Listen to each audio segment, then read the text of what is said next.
He's going to fly there. He's going to be in Egypt. Of course, he wants to be centre stage. But it just seems that he gets his own way with everything. He wants to be an emperor. We all have to bow down to him. No, I don't want to bow down to him at all. He's a disruptor, and he makes things change, and he makes things happen, and it's speed of decision. And I think I can see two sides to that. It's a frustration that we still move slowly with democracy, because democracy means we've got to ask people, we've got to debate, and it's a slow process. And somebody who makes things happen, but not always in a good way. And I fear for that. Well, one's got to give credit where it's due, and I wouldn't have expected to approve of what Trump has done, but I do think that this is something which not many people could have achieved, and we can't turn our back on it. We've got to make the most of it and hope that it does something for the Middle East, which is a ghastly situation. In the wake of this year's Nobel Peace Prize, Maria Corina Machado has dedicated the award to Donald Trump. In the wake of the news this weekend and the precarious start of a peace in the region, has that changed your opinion of Trump at all? I suppose it's slightly shifted my view on around his sort of tactics. So I suppose you tend to judge him on what you suspect he believes, and all of that I've not been very encouraged by. But on the other hand, if you see his approach as mainly about negotiation, then perhaps, this is a negotiation win and you should give him some credit for it. I'm pleased that the war in Gaza is over. I found it incredibly difficult to watch the news and to see the state of Gaza, particularly to see the children and the starvation. I found it very hard, and I wanted that to stop. So because it stopped, I am delighted.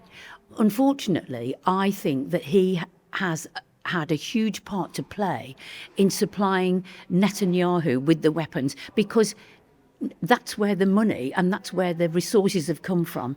And I think he could have stopped Netanyahu much, much earlier. So do you think there's some posturing involved on the part of the Americans here?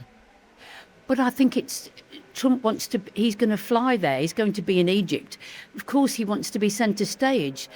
But it just seems that he gets his own way with everything. He wants to be an emperor. We all have to bow down to him. No, I don't want to bow down to him at all. So you don't think that if the peace were to hold, that's still not enough for Trump to win a peace prize? I don't want him to ask for it. It should never be asked for. It should be given.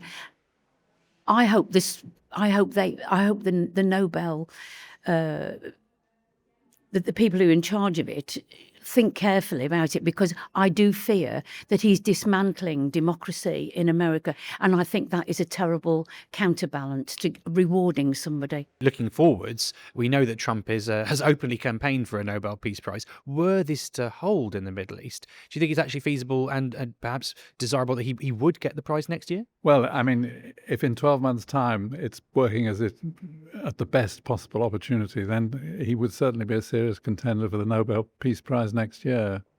But that's, I think, for others to decide, not for him to decide. I guess he would have to be. I mean, much as it may pain some people to think that way, Obama seemed to get a Nobel Prize for a lot less, so why wouldn't there be a case for Trump, assuming that the ceasefire holds and we see some actual peace? And it feels like there's a long way to go before that's necessarily the outcome. If whoever's chairing it, which is Trump, thinks that he can get something from Blair, who has an expertise which Trump doesn't have, that's a good thing, not a bad thing. How would you see a potential role for Tony Blair in implementing a peace in the Middle East?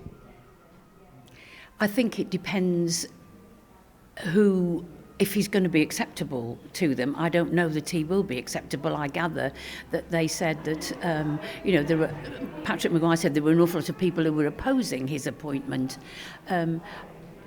If he can do a great job, I don't mind. I think sometimes Tony Blair is ignored, and I've actually read things that he's written and I've agreed with him. But I think that post the Iraq war, I mean, everything is he's just marginalised, and everything is thrown out that he says. And I do think sometimes that what he says is extremely valid.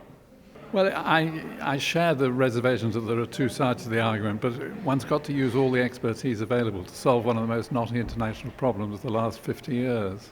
So if they think Blair can help, and he certainly knows the region, and he has the Northern Ireland situation is something which is very much to his credit, so I wouldn't want to rule him out. And do you think that is a way that Britain can be involved, but without the current government? Because, of course, Britain has long-standing ties to the region, but so perhaps Blair is a sort of a British representative, but not quite as tied as sending someone from the current government? Well, I think I'm not sure what I think about that, to be honest. I think it's just important to get the right people, and if whoever's chairing it, which is Trump, thinks that he can get something from Blair, who has an expertise which Trump doesn't have, that's a good thing, not a bad thing. That's as far as I'd go on there. I think certainly the UK ought to have a role to play in bringing some of that capability and just the humanitarian aid that we can bring to the situation.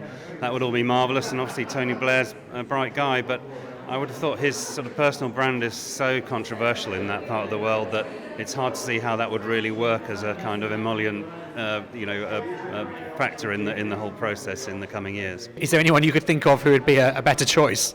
Oh wow, God, that is a really tough question. Yeah, no, Obama himself perhaps. Just finally, I notice you're wearing a badge, Slava Ukraini, and President Zelensky has said that in the wake of the news in the Middle East, that this is the perfect moment for Trump to use that momentum to try and bring peace to the Ukraine region as well. What's your views on that, and how that might be the next step in sort of a global peace? Well, I hope it would. I mean, I think one could perhaps tell him that if he wants the Nobel Peace Prize, if he managed to get peace in both Ukraine and the Middle East, then he would certainly be a very serious contender indeed. Set.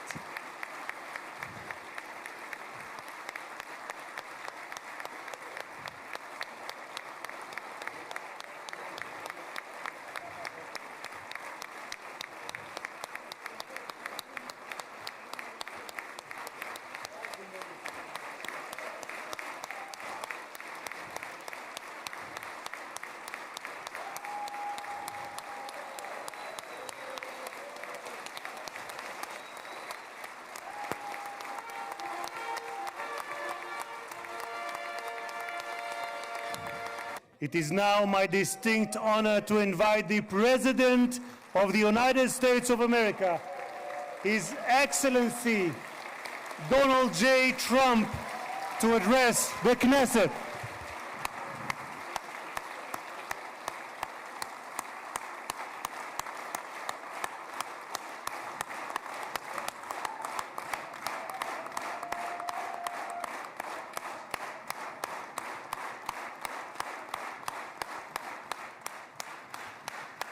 Thank you very much. Thank you. And let me also convey my tremendous appreciation.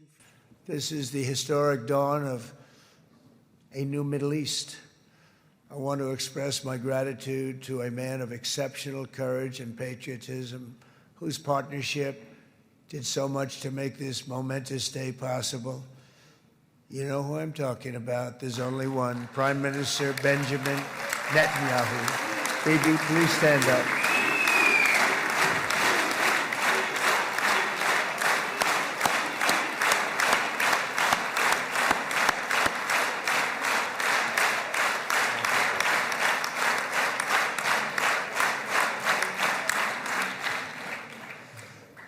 And he is not easy, I want to tell you. He's not the easiest guy to deal with, but that's what makes him great. That's what makes him great. They have no excuses for anything that's taken place, because we had some.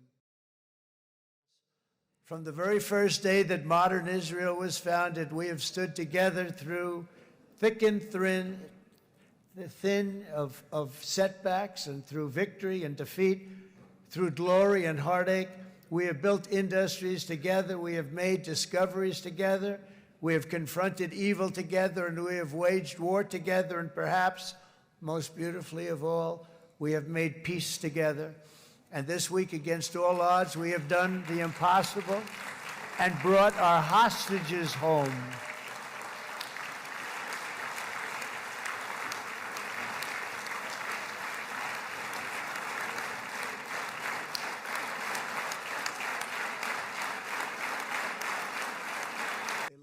Side, they love him on the other side.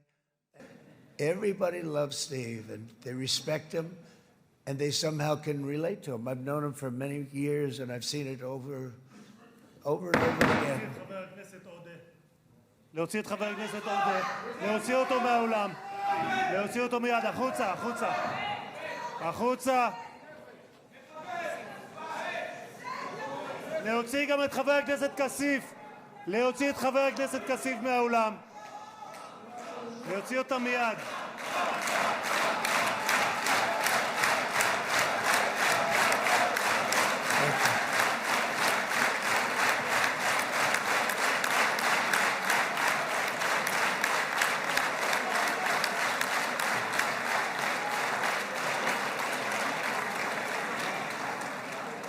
Sorry for that, Mr. President. Thank you. Please.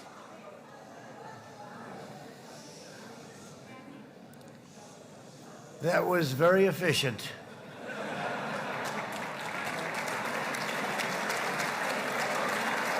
Defense. And with that went a certain thinking. I remember Hillary Clinton during a debate, she said, look at him, he's going to go to war with everybody. And actually, she said, he's got a personality that's all about war. No, and my personality actually is all about stopping wars, and it seems to work. Seems to work. I have to use them. I rebuilt the military. I was proud to do it. Bibi would call me so many times, can you get me this weapon, that weapon, that weapon? Some of them I never heard of, Bibi, and I made them. But we'd get them here, wouldn't we? And they are the best. They are the best. But you used them well. It also takes people that know how to use them. And you obviously used them very well. But so many that Israel became strong and powerful, which ultimately led to peace. That's what led to peace. Nuclear scientists and commanders have been extinguished from this earth.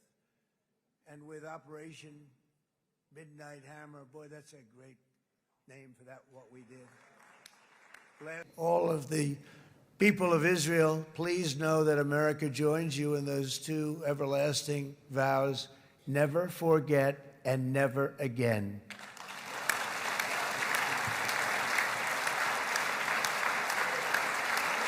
Alongside you, and we mourn for our own citizens.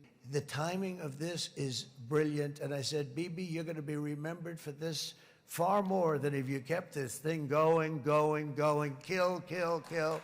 It would be it would not be the same. And I just want to congratulate you for having the courage to say, that's it, we've won, and now let's enjoy our lives and let's rebuild Israel and make it stronger and bigger and better than it's ever been before. We're going to do that. Took a lot of guts for Israelis, but also for Palestinians and for many others. And the total focus of Gazans must be on restoring the fundamentals of stability, safety, dignity, and economic development so they can finally have the better life that their children really do deserve after all these decades of horror. I intend to be a partner in this effort in the sense that we're going to help and we're going to do something that became unbelievably popular. Everybody wants to be on it. It's called the Board of Peace, okay? How about that? Is that a beautiful name? Like a board of peace. A region transformed and a beautiful and much brighter future. And they have wealth like few people have wealth. I want to thank the Arab and Muslim nations for their commitment because they've made to support a safe rebuilding of Gaza and ruin that have plagued the region for decades now stand weakened. I love Israel. I'm with you all the way. You will be bigger, better, stronger, and more loving than ever before. Thank you very much. God bless you. God bless the United States of America, and God bless the Middle East. Thank you, everybody. Good luck. Thank you very much. Thank you.